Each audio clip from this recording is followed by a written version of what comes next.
ধরুন মেসি আছেন দলের সঙ্গে, কিন্তু তাকে ছাড়াই বিশ্বকাপ ম্যাচ খেলছে আর্জেন্টিনা, সেটিও চিরপ্রতিদ্বন্দ্বী ব্রাজিলের বিপক্ষে। কিংবা ধরুন ক্রিশ্চিয়ানো রোনালদোকে বেঞ্চে রেখেই ইউরো ফাইনাল খেলতে নামলো পর্তুগাল। শুনতে অদ্ভুত লাগবে নিশ্চয়ই।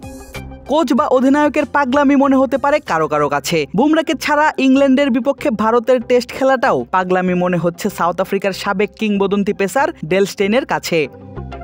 নিজের এক টুইটে সাবেক প্রোটিয়া পেসার লিখেন, পর্তুগালের ফুটবল দলে বিশ্বের সেরা স্ট্রাইকার রোনালদো আছেন, কিন্তু তারা তাকে খেলায়নি, এটা তো পাগলামি। ভারত দল বুমরাকে রেখেও তাকে না খেলানোটাও এমনই কিছুটা। হচ্ছেটা কি? আমি তো দ্বিধাদ্বন্দ্বে পড়ে গেলাম। ইনজুরি প্রবণ জসপ্রীত বুমরা যে সবগুলো টেস্টে খেলবেন না ইংল্যান্ডের বিপক্ষে, সেটা অবশ্য আগে থেকেই জানিয়েছিল ভারতের ক্রিকেট নির্বাচকরা। বলেছিলেন সবগুলো ম্যাচ খেলতে পারবেন না বলে অধিনায়কত্বই দেওয়া হয়নি এই পেসারকে। সবাই কথা বলছিলেন বুমরার ওয়ার্কলোড ম্যানেজমেন্ট নিয়েও। এমনকি বুমরা নিজেও চাননি সবগুলো ম্যাচ খেলতে, বোর্ডে নিজেই গিয়ে বলেছিলেন সে কথা।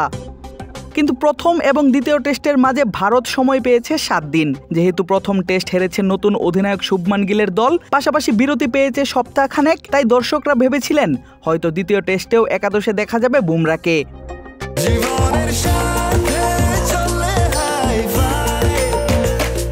স্বাস্থ্যকর অল টাইম হানিকম, সব সময় অল টাইম হেলদি লাইফ। কিন্তু সেটি আর হয়নি।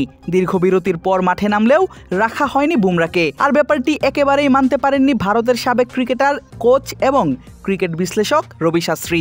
একাদশে নেই বুমরা, ব্যাপারটি বিশ্বাসই করতে পারেননি এই ভারতীয় কমেন্ট্রেটর। ভারতের সাম্প্রতিক সময়ের পারফরমেন্স হিসেব করলে এটি খুবই গুরুত্বপূর্ণ একটি টেস্ট ম্যাচ। আপনি নিউজিল্যান্ডের বিপক্ষে 3টি, অস্ট্রেলিয়ার বিপক্ষে 3টি টেস্ট হেরেছেন, এখানেও প্রথম ম্যাচটি হেরেছেন। ফলে স্বাভাবিকভাবেই আপনি আবার জয়ের পথে ফিরতে চান। কিন্তু দলে বিশ্বের সেরা ফাস্ট বোলার আছেন এবং 7 দিন বিশ্রামের পরও আপনি তাকে বসিয়ে রেখেছেন। ব্যাপারটা বিশ্বাস করা সত্যিই কঠিন। স্কাই স্পোর্টসে দেয়া সেই সাক্ষাৎকারে রবি শাস্ত্রী আরও জানান, ম্যাচ খেলা কিংবা না খেলা ব্যাপারটা খেলোয়াড়দের উপর ছেড়ে দেয়া উচিত নয়। ক্রিকেটাররা 1 সপ্তাহের বিশ্রামে ছিল। বুমরা এই ম্যাচে খেলছে না দেখে আমি অবাকই হয়েছি। আমার মনে হয় খেলা কিংবা না খেলার সিদ্ধান্তটা ক্রিকেটারদের উপর ছেড়ে দেয়া উচিত না। অধিনায়ক আর কোচিং স্টাফেরই ঠিক করা উচিত কে খেলবে বা কে খেলবে না। আর যদি এই ম্যাচটা সিরিজের প্রেক্ষাপটে গুরুত্বপূর্ণ হয়, তাহলে এই ম্যাচটাই ওর খেলা উচিত ছিল। লর্ডস আসবে অনেক পরে। বুমরার পরিবর্তে ইংল্যান্ডের বিপক্ষে দ্বিতীয় টেস্টে একাদশে রাখা হয়েছে আরেক পেসার আকাশদীপকে। প্রথম দিন শেষে অধিনায়ক শুভমান গিলের সেঞ্চুরিতে এগিয়েই আছে ভারত। এবার দেখার পালা, বোলিংয়ে তারা বুমরাকে ঠিক কতটা মিস করেন, নাকি আকাশদীপ পুষিয়ে দিবেন তার অভাব, সেটিও আছে দেখার। তবে বুমরার অভাব পূরণ করতে না পারলে যে আরও কঠোর সমালোচনা সহ্য করতে হবে ভারতের কোচ অধিনায়ককে, তা অবশ্য অনুমান করাই যায়।